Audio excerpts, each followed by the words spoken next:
नमस्कार प्यारे साथी, आप सभी का स्वागत करता हूं बिहार के नंबर 1 यूट्यूब एकेडमी पे। जी हां दोस्तों, आप सब कैसे हैं? आशा करता हूं कि आप लोग बेहतरीन तरीके से मन लगा करके पढ़ाई कर रहे होंगे। जी हाँ दोस्तों, आज हम class 9th physics chapter number 1 विज्ञान और मापन का पार्ट नंबर 4 लेकर के आए हैं, जो आपके लिए इसमें आपको बहुत बढ़िया बढ़िया टॉपिक पढ़ाने वाला हूँ। जी हाँ दोस्तों, आप लोग स्थिर से बैठ जाइए और मन लगा करके बढ़िया से बिहार का नंबर 1 यूट्यूब एकेडमी से जुड़ करके पढ़ाई कीजिए। चलिए दोस्तों, हम लोग आगे बढ़ते हैं। यहाँ पे आपके लिए एक छोटी मोटिवेशनल लाइन लिखी गई है दोस्तों, चलिए समझने का प्रयास करते हैं।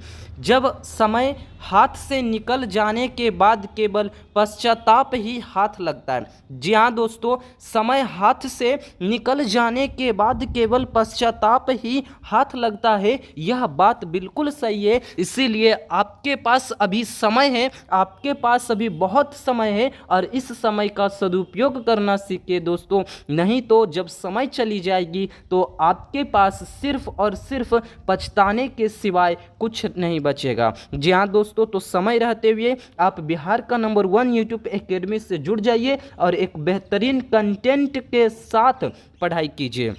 चलिए दोस्तों, हम लोग सीधे प्रश्न पे बात करते हैं, अपने टॉपिक की ओर चलते हैं। हमारी पहली टॉपिक जो है दाब है। क्या चीज़ है? दाब है। जी दोस्तों, प्रेशर है ना, इंग्लिश में प्रेशर कहते हैं। तो क्या दाब किसे कहते हैं? तो प्रति एकांक क्षेत्रफल पर लगने वाला बल को दाब कहते हैं। जी हाँ दोस्तों, मतलब प्रति एकांक क्षेत्रफल कहने का मतलब कि कहीं भी यदि आप छू दो है ना, तो वहाँ पे दाब लगती है और उसी को ही हम लोग दाब कहते हैं। और दाब बराबर सूत्र होता है, फार्मूला होता है बल बटा क्षेत्रफल। दाब बराबर फार्मूला क्या होता है प्यारे साथी? तो बल बटा क्या चीज़ होता है? क्षेत्रफल होता है। जी हाँ दोस्तों, इसे आप याद कीजिएगा। जो भी फार्मूला कराया जाता है आप उसे याद कर लीजिएगा, ताकि आपको नॉर्मिकल प्रश्न जब मैं सॉल्व कराऊंगा तो आपको समझ में चीज़ें आनी चाहिए। चलिए दोस्तों, हम लोग आगे बढ़ते हैं।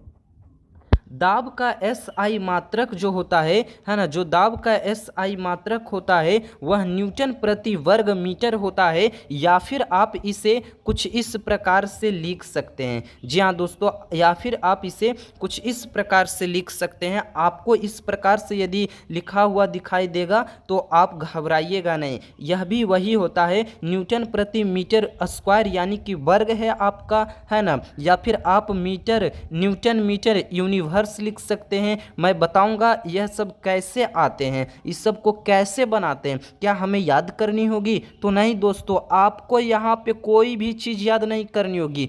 थोड़ी सी धैर्य रखिए, मैं आपको डिटेल में बताना चाहता हूँ, इसीलिए थोड़ी सी समय दीजिए। ये सब टॉपिक पहले आ चुके हैं, इसीलिए मैं आपको सिर्फ बता रहा हूँ, लेकिन एक एक चीज़ मैं सॉल्व करवाऊँगा और समझा समझा करके बताऊँगा। ये मैं अभी, आप सिर्फ फिलहाल परिचित हो जाइए, आप इसे जान जाइए कि यह भी चीज़ कुछ ऐसा होता है। लेकिन मैं तो आगे बताऊंगा ही, एक एक चीज़ बताऊंगा, ये कहाँ से आया, कैसे आया। जी दोस्तों, आप सिर्फ सब्र कीजिए, धैर्य रखिए। आगे बढ़ते हैं।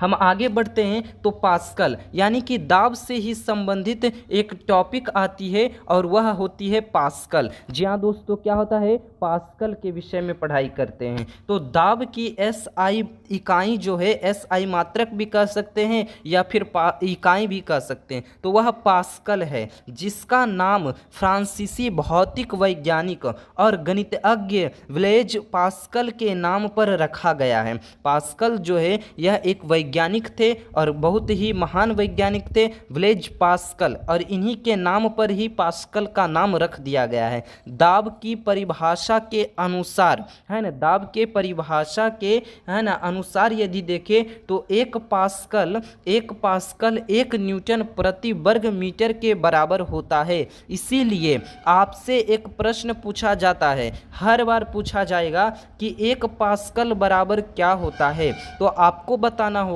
1 पास्कल बराबर जो होता है वह 1 न्यूटन मीटर प्रति वर्ग होता है। 1 न्यूटन प्रति मीटर स्क्वायर भी आप कह सकते हैं। तो यह, इसे आप याद रखिएगा, इस पॉइंट को। आपसे पूछेगा 1 पास्कल बराबर, तो आपको बताना होगा 1 न्यूटन मीटर स्क्वायर, है ना, 1 न्यूटन प्रति मीटर स्क्वायर भी कह सकते हैं।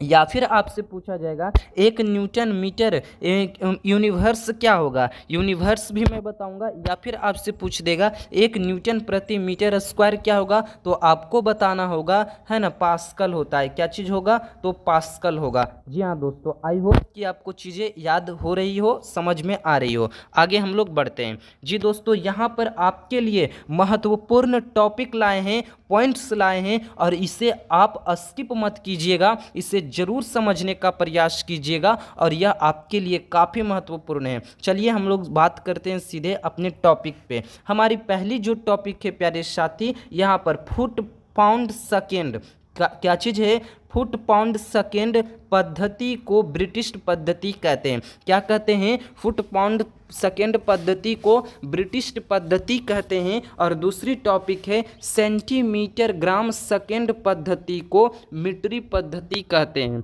क्या चीज़ कहते हैं, तो मीटरी पद्धति कहते हैं। और किसे कहते हैं, तो सेंटीमीटर ग्राम सेकेंड पद्धति को कहते हैं। चलिए हम लोग नेक्स्ट पॉइंट को देखेंगे। तो तीसरी पॉइंट नंबर है 11वीं तौल एवं माप के महासम्मेलन अक्टूबर 1960 ईस्वी को, है ना, पेरिस में हुआ था। कहाँ हुआ था, पेरिस में हुआ था। तो आपसे पूछा जाएगा कि 11वीं तौल एवं माप के महासम्मेलन कब और कहाँ हुआ था, तो आपको बताना होगा। क्या चीज़ आप बताएंगे, अक्टूबर 1960 ईस्वी को पेरिस में। क्या बताएंगे, अक्टूबर 1960 ईस्वी को पेरिस में हुआ था। जी हाँ दोस्तों, नेक्स्ट पॉइंट है हमारी नेक्स्ट पॉइंट है ना, चौथी नंबर 14वीं तौल एवं माप के महासम्मेलन 1970 ईस्वी में हुआ था। आपसे पूछा जाएगा कि 14वीं तौल एवं माप के महासम्मेलन कब हुआ था, तो आपको बताना होगा 1970 ईस्वी में हुआ था। कब हुआ था, तो 1970 ईस्वी में हुआ था। आई होप कि आपको चीज़ें समझ में आ रही होगी, और इन सभी पॉइंट को आप याद कर लीजिएगा। आपको भी पता होगा, यदि आप पढ़ने वाले हैं, यदि आप पढ़ रहे हैं, तो आपको पता होगा कि कितना इम्पोर्टेंट यह सब चीज़ रखता है। जी हाँ दोस्तों, चलिए हम लोग आगे बढ़ते हैं। जी दोस्तों, 5वीं नंबर का जो पॉइंट है ना, पूछा जा रहा है 5वीं नंबर में आपसे क्या चीज़ पूछा जा रहा है ना, यहाँ पे बताया गया है 14वीं तौल एवं माप के महासम्मेलन में 7वीं आधारी मात्रक क्या चीज़ है, तो वह मोल है, और मोल को जोड़ा गया, है ना। 14वीं तौल एवं माप के महासम्मेलन में ही 7वीं आधारी मात्रक मोल को जोड़ा गया, और हमारी 7वीं आधारी मात्रक मोल ही होती है। जी हाँ दोस्तों, पदार्थ की मात्रा मोल है। हमारा नेक्स्ट पॉइंट है 6 नंबर, है ना, गैसीय दाब के मापन का मात्रक एटमॉस्फेयर होता है। जी हाँ दोस्तों, गैसीय दाब के मापन का जो मानक है वह एटमॉस्फेयर होता है। हमारी नेक्स्ट पॉइंट होगी दोस्तों 7वां नंबर, है ना, एक एटमॉस्फेयर बराबर, है ना, 1.013 गुना 10⁵ पास्कल होता है। जी हाँ दोस्तों, आपसे पूछा जाएगा एक एटमॉस्फेयर बराबर कितना पास्कल होता है, तो आपको बताना होगा 1.013 गुना 10⁵ पास्कल। आप इसे ऐसे नहीं पढ़ सकते हैं 1.013। जी दोस्तों, मैं बताऊंगा आपको, पढ़ने के लिए भी मैं बताऊंगा, लिखने के लिए भी मैं बताऊंगा। आप इसे ऐसे पढ़िएगा 1.013 गुना 10⁵ जी हाँ दोस्तों, एक एटमॉस्फेयर बराबर इतना ही होता है, 1.013 गुना 10⁵ पास्कल होता है। हमारे नेक्स्ट पॉइंट है दोस्तों, हमारी नेक्स्ट पॉइंट क्या है ना, बर्फ के गलनांक 0 डिग्री सेल्सियस होता है। आपसे पूछा जाएगा बर्फ का गलनांक कितना होता है, तो आप बताइएगा 0 डिग्री सेल्सियस। आई होप कि आपको इतना कुछ समझ में आ गया होगा, और एक एक पॉइंट क्लियर हो रही है। चलिए हम लोग आगे बढ़ते हैं दोस्तों। यहाँ पर आपसे एक दूसरी पॉइंट जो स्टार्ट होती है, वायुमंडलीय दाब। कौन सी दाब, वायुमंडलीय दाब क्या है, एक छोटी सी पॉइंट है, और इसे हम लोग समझते हैं। वायुमंडल में वायु का दाब ही वायुमंडलीय दाब कहलाता है। वायुमंडल में भी दाब है दोस्तों, और उसी दाब को हम लोग वायुमंडलीय दाब कहते हैं। जी हाँ दोस्तों, आई होप कि आपको सारी चीज़ें आज का जो पढ़ाया गया है समझ में आ गई होगी। आज छोटी सी टॉपिक थी दोस्तों, और मैं इसे कवर कर दिया है ना। जी दोस्तों, इतना ही आज की वीडियो है दोस्तों, क्योंकि मैं कल आप सभी को नॉर्मिकल प्रश्न कराऊंगा। और नॉर्मिकल प्रश्न कराने के लिए आपको ये सभी फार्मूला याद रखनी होगी जो मैंने कल करा दिया था। क्या कराया था? फ़ारेनहाइट का फार्मूला कराया था।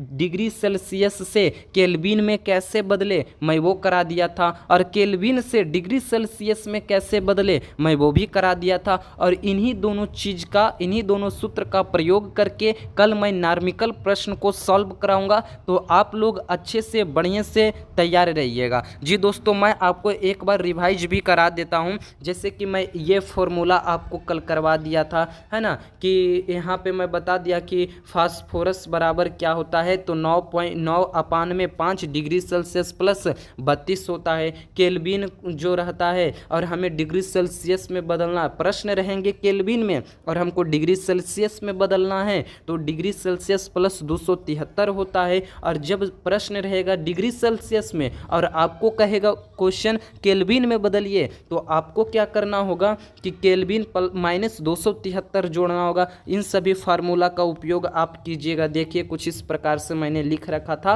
और मैं आपको कल की क्लास में बता रखा था, लेकिन आज मैं फिर से याद दिलाना चाहता हूं कि आप इसे बढ़िया से याद कर लीजिए ताकि कल आपको नॉर्मिकल प्रश्न बनाने में किसी भी प्रकार की समस्या नहीं होनी चाहिए। चलिए दोस्तों, हम लोग एक बार पूरा रिवाइज कर लेते हैं। यहाँ से हम लोग पूरा रिवाइज कर लेते हैं। सबसे पहले मैं वायुमंडल के दाब के विषय में पढ़ा कि वायुमंडल के दाब क्या चीज़ होते हैं, मैं उसके विषय में पढ़ा। फिर मैं क्या पढ़ा, कुछ पॉइंट्स में पढ़ा कि बर्फ़ का गलनांक इतना होता है। और उसके बाद मैं एटमॉस्फेयर के बारे में भी मैं पढ़ा, उसका मान कितना होता है। उसके बाद कुछ इस प्रकार से हमने टॉपिक्स पढ़े, महत्वपूर्ण पॉइंट्स भी पढ़े। उसके बाद मैंने क्या पढ़ा कि पास्कल के कुछ नियम भी मैंने जाना कि 1 पास्कल बराबर 1 न्यूटन प्रति मीटर स्क्वायर होता है। उसके बाद मैंने पास्कल के विषय में थोड़ी सी जानकारी को ग्रहण किया। उसके बाद मैं क्या किया, दाब का SI मात्रक को मैं पढ़ा। उसके बाद एक दाब जो पॉइंट है मैं उसके विषय में पढ़ा कि दाब क्या होता है, तो प्रति एकांक क्षेत्रफल पर लगने वाला बल को ही हमने दाब कहते हैं। और दाब का मैंने कुछ सूत्र पढ़ा। तो आज मैंने कुछ इतना सब चीज़ पढ़ा प्यारे दोस्तों, और इसे याद रखिएगा, इसे बार बार आप रिवाइज कीजिएगा तो आपको समझ में चीज़ें अवश्य आएंगी। आई होप कि आपको यह वीडियो बहुत ही अच्छी लगी, और अच्छी लगी तो आप लाइक करना ना भूलें। यदि आप चैनल पे नए हैं तो चैनल को अवश्य सब्सक्राइब कर दीजिए। थैंक यू दोस्तों, आप सभी ने हमारे साथ वीडियो के अंत तक जुड़े रहे हैं, इसके लिए मैं आपको दिल की गहराइयों से बहुत बहुत धन्यवाद देता हूँ। थैंक यू दोस्तों।